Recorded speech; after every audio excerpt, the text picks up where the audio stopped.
कल का IPL match तो आप लोगों ने देखा ही होगा। कल का IPL match CSK vs Lucknow के बीच हुआ और ख़ास बात यह है कि लखनऊ स्टेडियम में ही आयोजित किया गया था इस मैच को। और लखनऊ स्टेडियम में क्रिकेट मैच हो और भोजपुरी गाना नहीं बजे तो ऐसा तो हो ही नहीं सकता है। तो कल खेसारी लाल यादव का सुपर हिट गाना बजा, हम तोहरा प्यार के अमृत पी के। ये गाने को कंटिन्यूअसली बजाया गया और फैंस काफ़ी ज़्यादा इंजॉय किए इस गाने पे। बहुत सारे वीडियो फोटोज आपको देखने को मिले होंगे या फिर नहीं भी मिले होंगे, तो मैंने यहाँ पर वीडियो तो आपके लिए बना ही दिया है।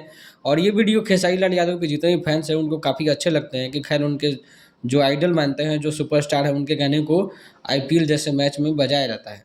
और ऐसा नहीं कि खेसारी लाल यादव का ही गाना बजा है, खेसारी लाल यादव के साथ साथ पवन सिंह के भी कई गाने बजते हैं भोजपुरी के। और भोजपुरी गाना तो आईपीएल में बजता ही बजता है, 2-3 गाने तो आपको हर आईपीएल में सुनने को मिल जाएंगे। लेकिन वीडियो बनाने का पर्पस यही रहता है कि जितने भी फैंस है भोजपुरी के उनको अच्छा लगता है, क्योंकि बार बार भोजपुरी को डिफेम किया जाता है कि भोजपुरी ये है वो है। लेकिन इतने बड़े बड़े इवेंट में जब भोजपुरी गाने बजते हैं तो सुन के काफ़ी अच्छा लगता है। अपनी राय जरूर दीजिएगा, मिलते हैं अगले वीडियो में। Thank you.